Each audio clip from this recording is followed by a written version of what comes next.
کہ تقدیر کے جو عام عقیدے میں ہم تقدیر کہتے ہیں اس کے دو پہلو ہیں۔ ایک پہلو ہے ما اصاب علی الانسان، جو کچھ انسان پر آتا ہے مصیبت، جیسے ابھی آیت میں نے پڑھی ما اصاب من مصیبت فی الارض ولا فی انفسکم۔ ہم ہر وقت زد میں ہیں، کوئی تکلیف آ گئی، کوئی مصیبت آ گئی، کوئی بیماری آ گئی، کوئی حادثہ ہو گیا، کوئی بچہ فوت ہو گیا، کوئی عزیز جو ہے وہ فوت ہو گیا، یہ ہر وقت حوادث ہے۔ تو جو بھی کچھ پیش آتا ہے وہ علم خداوندی میں ہمیشہ سے تھا۔ یہی وجہ ہے کہ ایک اور حدیث ہے ابن الدیلمی سے، لمبی حدیث ہے وہ، لیکن اس کے اندر جو آخری ٹکڑا ہے وَتَعْلَمَ، یعنی انسان کے نجات کے لیے لازم ہے کہ یہ بات بھی تم جان لو انما اصابک لم یکن لیخطئک وانما اخطأک لم یکن لیصیبک وَلَوْ مِتَّ عَلَىٰ غَيْرِ هَذَا،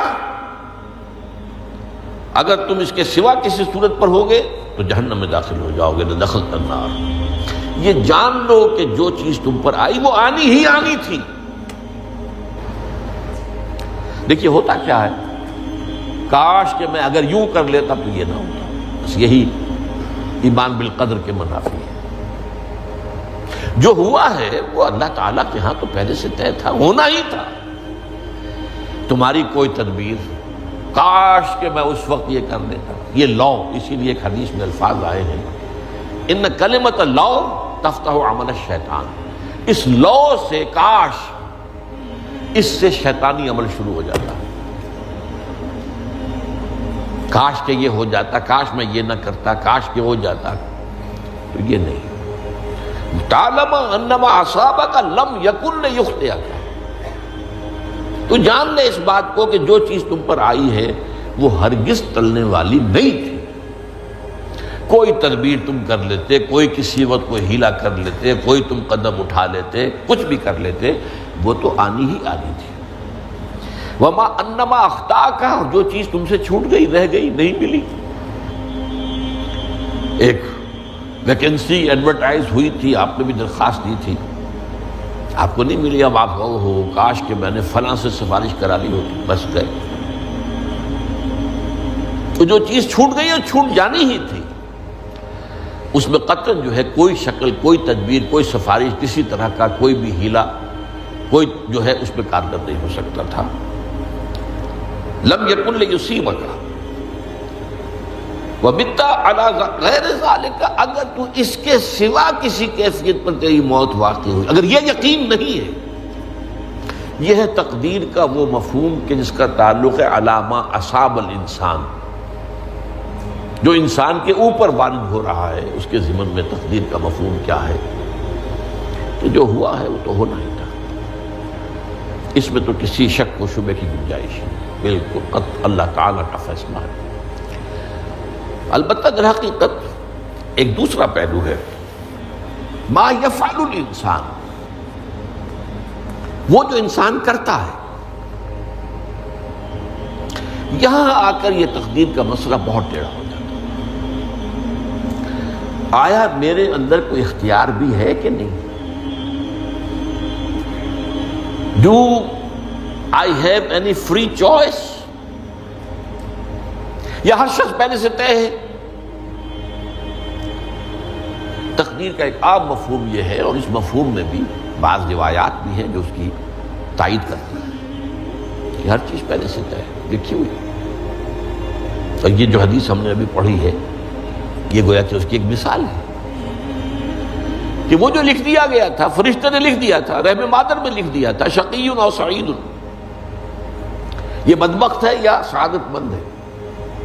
تو ایک شخص پوری عمر نیکی کے کام کرتا رہا، آخری وقت میں آ کر کوئی ایسا حادثہ پیش آ گیا کہ وہ اہل جہنم کے سے کام شروع کر دی اور جہنمی ہو گیا۔ یا ایک شخص ساری عمر جو ہے جہنمیوں کے سے کام کرتا رہا، آخری وقت میں آ کر کوئی ایسی توفیق ملی، کچھ ایسا معاملہ ہو گیا، توبہ کر لی اور اس نے جو ہے اہل جنت کے سے اعمال شروع کر دی۔ تو یہ جو ہے علامہ اصابک کا علیحدہ بات ہے، اور علامہ یفعل الانسان، انسان کیا کرتا ہے، اس میں اس کی قدرت کتنی ہے، اور یہ ہمارے ہاں فلسفے کا بڑا مشکل موضوع ہے، اسی کا نام ہے جبر و قدر۔ ہمارے اسلاف میں بھی کچھ لوگ ایسے ہیں متکلمین میں سے، دیکھیے ہمارے ہاں ایک وہ لوگ ہیں کہ جو اس پر قناعت کرتے ہیں کہ جو اللہ نے کہہ دیا اور رسول نے کہہ دیا، اس سے آگے ہم مین میخ نہیں نکالیں گے، وہ محفوظ راستے پر ہوگی۔ لیکن بہرحال انسان کو اللہ نے ایک عقل بھی دی ہے، اور یہ عقل سوالات اٹھاتی ہے، اور جو زیادہ ذہین انسان ہوتے ہیں ان کے اندر ان کی یہ مصیبت زیادہ ہوتی ہے، لہٰذا وہ تو سوچتے ہیں، کچھ نہ کچھ غور و فکر کرتے ہیں، بات سمجھنے کی کوشش کرتے ہیں۔ اس میں اب ہمارے ہاں دو طبقے ہو گئے، جبریہ قدریہ۔ ایک نقطہ نظر یہ ہے کہ انسان مجبور محض، کوئی اختیار نہیں، اور ایک یہ ہے کہ انسان قادر مطلق ہے، جو چاہتا ہے اپنے فیصلے میں مختار مطلق ہے، وہ فیصلہ کرتا ہے۔ انہیں قدریہ کہتے ہیں۔ تو جبریہ اور قدریہ ان کی بحثیں ہمارے یہاں، یہ وہی تقدیر کا مسئلہ جو میں نے کہا تھا، بحثوں میں آ کر الجھ جائے، آج تک حل نہیں ہوا، حل ہو سکتا ہی نہیں۔ اب اس کے ضمن میں علامہ اقبال کا ایک شعر آپ کو سناتا ہوں، وہ بہت اچھا لگتا ہے، بہت خوبصورت لگتا ہے شعر ہونے کے اعتبار سے۔ تقدیر کے پابند جمادات و نباتات، مومن صرف اللہ کے احکام کا پابند۔ اس میں انسان سے پابندی کی نفی کر دی گئی ہے، وہ صرف پابند ہے اللہ کے احکام کا۔ نتیجے کے اعتبار سے تو جو یہ شعر کہہ رہا ہے، جو بات وہ صحیح ہے، پابندی اصل جو ہے وہ اللہ کے احکام کی ہے، لیکن یہ کہ تقدیر کی پابندی سے انسان بھی پوری طرح آزاد نہیں ہے۔ یہ سمجھ لینا کہ یہ جمادات و نباتات ہی کا معاملہ، یہ غلط ہے، یہ مبالغہ ہے۔ ظاہر بات ہے کہ شاعر جو ہے، شاعر مبالغے سے بچ نہیں سکتا، چاہے وہ علامہ اقبالی ہو، کوئی بھی ہو۔ تو اسی لیے سورہ شعراء کے اندر جو عام شعراء کی جو صفات بیان ہوئی ہیں وہ آپ کے ذہن میں آ گئی ہوگی۔ مبالغہ کرتے ہیں، فی کل واد یہیمون انہم یقولون ما لا یفعلون، وہ کہتے بھی وہ کچھ ہے جو کرتے نہیں ہیں، اور یہ بات تو علامہ اقبال پر بھی چشمہ ہوتی ہے۔ بہرحال یہ شعر ذرا پھر نوٹ کیجئے، تقدیر کے پابند جمادات و نباتات،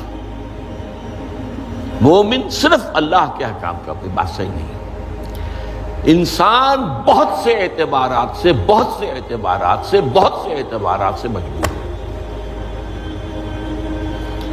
سب سے پہلے جو ہے انسان کے اندر ایک تقدیر نوعی ہے، نوع انسان۔ چھوٹی سی چڑیا اڑتی پھرتی ہے، انسان نہیں اڑ سکتا۔ آپ نے ٹھیک ہے مشین ایجاد کر دی، جہاز ایجاد کر لیا، آپ دوڑ رہے ہیں، 500 آدمی اور سینکڑوں من سامان لے کر جو ہے وہ جا رہا ہے، 747 ہو یا 757 ہو، یہ کر لیا ٹھیک ہے، خود نہیں اڑ سکتے۔ اب کیا کریں گے آپ؟ یہ تقدیر نوعی ہے، سپیشیز، ہر سپیشیز کے لیے اللہ نے ایک اندازہ مقرر کر دیا ہے، اس اندازے ہی میں رہے گا، اس سے باہر نہیں جا سکتا۔ پھر ایک تقدیر شخصی ہے۔ اب دیکھیے تقدیر شخصی کیا ہے؟ بعض اوصاف و صفات ہمیں وراثتاً ملتے ہیں، we have no choice۔ پہلے بھی یہ بات مانی جاتی تھی، آج جو ہے ذرا سائنٹیفک انداز میں ہم کہتے ہیں جینز میں چلا آ رہا ہے۔ وہ جینز کو کوئی بدل سکتا ہے؟ جو جینز بھی آپ کو ملے اپنے والدین کی طرف سے، وہ آپ کی شخصیت کا ظاہر بات ہے کہ فیصلہ کن طرز پر اس کو ڈھال دیتے ہیں۔ جینز ہے، پابندی ہے۔ نمبر دو یہ کہ خاص طور پر جو گھر کا ابتدائی ماحول ہوتا ہے، ماں کی گود اور ابتدائی گہوارہ گھر کا، اس کے جو اثرات مرتسم ہو جاتے ہیں شخصیت کے اوپر، وہ بھی بڑے مستقل ہوتے ہیں، پختہ ہوتے ہیں۔ ان دونوں چیزوں کو ضرب دے لیجئے، hereditary factors multiplied by environmental factors, اس سے مل کر ایک شے تیار ہوتی ہے جس کو قرآن کہتا ہے شاکلہ۔ قل کل یعمل علی شاکلتہ فربکم اعلم بمن هو اہدی سبیلا، سورہ بنی اسرائیل۔ شاکلہ کسے کہتے ہیں؟ شاکلہ شکل دینے والی شے۔ آپ کو لوہا ڈھالنا ہے، کوئی خاص پرزہ بنانا ہے، اس کا پہلے سانچہ بناتے ہیں۔ لوہے کو پگھلا کے اس میں ڈالیں گے تو جیسا سانچہ ہوگا ویسا ہی لوہا جو ہے وہ شکل اختیار کرے، اس سے شاکلہ کرے۔ یہ شاکلہ جو ہے ہر انسان کا، اس سے باہر انسان نہیں جا سکتا۔ اس کے اندر اندر سٹرگل ہوگی، اس کے اندر اندر اس کی جد و جہد ہوگی، لیکن اس کا یہ مطلب نہیں ہے کہ اس کا کوئی فری چوائس ہے۔ فری چوائس ہے، لیکن وہ فری چوائس انہی حدود کے اندر کام کرے گا، اس سے باہر نہیں۔ اس بات کو مختلف احادیث میں حضور نے بہت خوبصورتی سے بیان کیا۔ ایک حدیث بڑی اہم ہے، بڑی اہم ہے۔ الناس کالمعادن، انسانوں کی مثال بھی معدنیات کیسی ہے۔